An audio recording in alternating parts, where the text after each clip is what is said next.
Most businesses lose leads because they don't follow up. GoHighLevel lets you build a complete follow-up machine. Here is how. Start by building a workflow inside automations.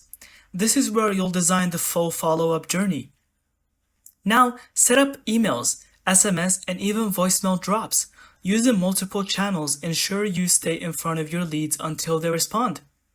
Schedule touchpoints over days or weeks, like a text right after sign-up, or follow-up email 2 days later, and a reminder call 1 week out. Now, use triggers to stop the sequence once the leads replies or books a call, so you're not spamming people unnecessarily.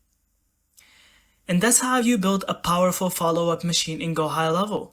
Set it once and watch your conversion rate climb up. Thank you so much for watching. I hope you found this video helpful. Don't forget to leave us your thoughts in the comments and subscribe for more videos like this.